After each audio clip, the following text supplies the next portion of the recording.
Assalamualaikum warahmatullahi wabarakatuh. Perkenalkan, nama saya Diki Erlangga. Pada kali ini saya akan mempresentasikan teori kejadian kecelakaan dengan tema Deepwater Horizon. Pada kali ini merupakan list apa saja sih isi dari PPT dari Deepwater Horizon tersebut. Di mana yang pertama ada summary, penjelasan tentang peristiwa kejadian Deepwater Horizon. Yang kedua, impact, apa saja sih dampak yang terjadi ketika kejadian Deepwater Horizon tersebut. Yang ketiga, event sequence, alurnya seperti apa. Lalu yang keempat, dokumentasi. Yang kelima, accident causation theory. Yang terakhir, reference. Baik, kita langsung masuk ke summary Deepwater Horizon. Nah, Deepwater Horizon merupakan insiden kecelakaan pengembaraan minyak di daerah Teluk Meksiko. Di lautan tersebut dijalankan oleh PT British Petroleum. Kecelakaan tersebut mengakibatkan 11 orang pekerja tewas, 17 lainnya terluka, dan kebocoran minyak mentah sebanyak 1,3 juta liter yang tersebar ke beberapa lautan negara dengan berlangsung selama 87 hari. Lalu, bencana di Deepwater Horizon terjadi kecelakaan pada 20 April tahun 2010. Deepwater Horizon adalah anjungan pengeboran lepas pantai pegenerasi kelima, di mana anjungan ini mengebor sumur minyak terdalam dalam sejarah pada kedalaman vertikal 35.050 feet atau 10.000 meter. Kecelakaan tersebut selesai dalam 2 hari setelah insiden. Kemudian, masuk kepada impact, di mana peristiwa Deepwater Horizon ini mengakibatkan 11 orang meninggal secara langsung pada di malam kejadian, 1.000 sampai 22.000 orang sakit secara tidak langsung akibat dampak dari kotoran air lautan. Lalu, 300.000 orang dipindahkan dari rumah mereka untuk menghindari radiasi. Lalu, 560 juta US dollar dikerahkan untuk kecelakaan yang disebabkan. Amerika Serikat, Meksiko, dan Florida terkontaminasi air lautan dan mengganggu perdagangan ikan, dan menyebabkan penyakit, antara lain mimisan, telinga berdarah, menstruasi lebih awal pada perempuan, dan alergi kulit. Berikut lokasi kejadian Deepwater Horizon, yang dimana 60 km dari pesisir Louisiana, Amerika Serikat, Teluk Meksiko pada kedalaman 5.000 feet atau 1.500 meter. Kemudian masuk kepada event sequence, di mana alur kejadiannya Deepwater Horizon.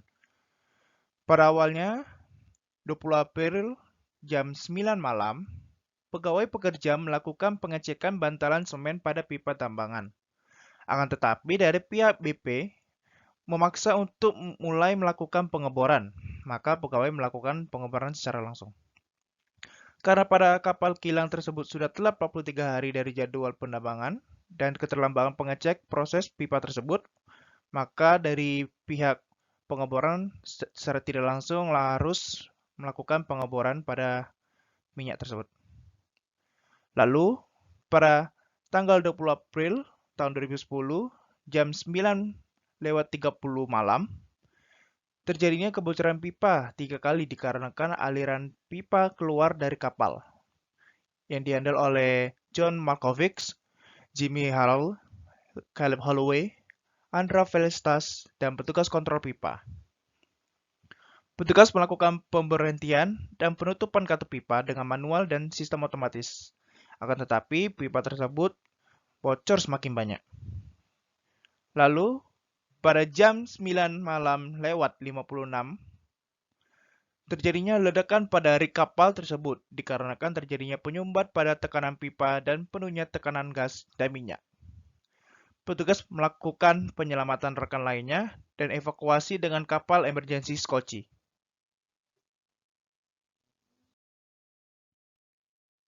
Kemudian, pada jam 10 malam lewat 30 menit, kepala pengelola kapal melakukan absen pegawai untuk mengetahui siapa saja pegawai yang terevakuasi maupun yang tidak terevakuasi.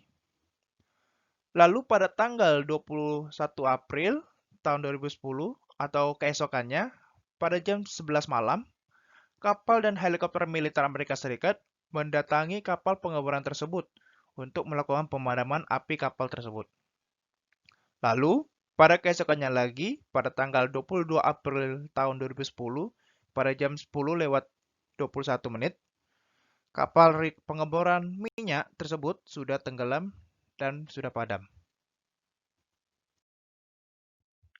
Kemudian, berikut dokumentasi terjadinya peristiwa Deepwater Horizon, di mana pada gambar pertama, pengecekan pipa dan proses pengeboran, lalu terjadinya pipa bocor, dan kapal penuh dengan asap dan gas. Ketika kapal sudah penuh dengan asap dan gas dan kapal meledak, pegawai melakukan evakuasi di kapal skoci dan absen pegawai. Lalu, hingga 2 hari kemudian, baru kapal pengecoran dipadamkan. Kemudian, masuk ke accident causation theory pada peristiwa Deepwater Horizon. Yang pertama, yaitu error theory, di mana peristiwa Deepwater Horizon ini terdapat dua jenis error. Yang pertama ada operator error. Dalam pelaksanaan pengecekan pipa, pihak perusahaan ingin melakukan pengecoran langsung tanpa inspeksi pipa tersebut.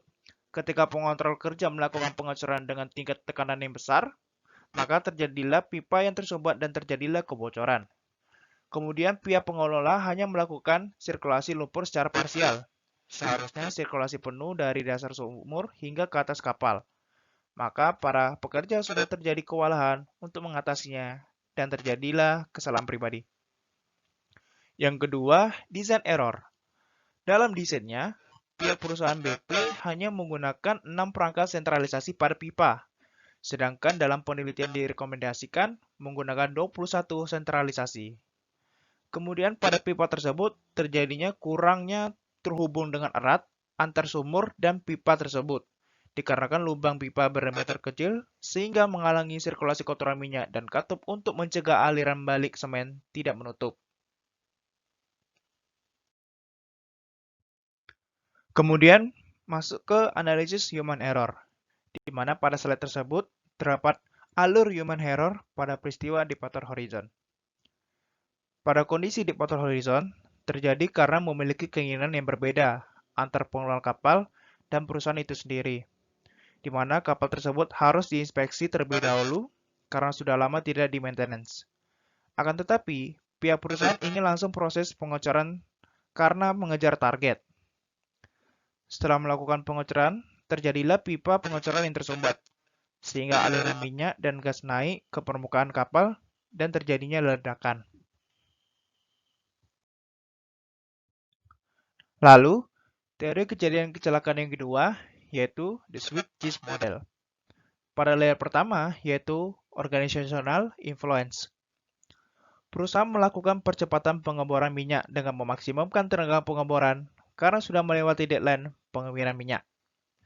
Lalu pada layer kedua, yaitu unsafe supervision. Saat melakukan pengeboran, monitor engineers tidak memperingatkan pekerja pengeboran bahwa bor telah melewati batas maksimal. Maka kurangnya komunikasi antar monitor dan pekerja bor. Lalu pada layer ketiga, yaitu precondition for unsafe act. Pipa bor tidak dilakukan inspeksi terlebih dahulu. Kemudian saat pipa bor meledak atau bocor, para pekerja terpelanting dari pipa tersebut dan pekerja langsung panik. Lalu pada layer keempat, unsafe act.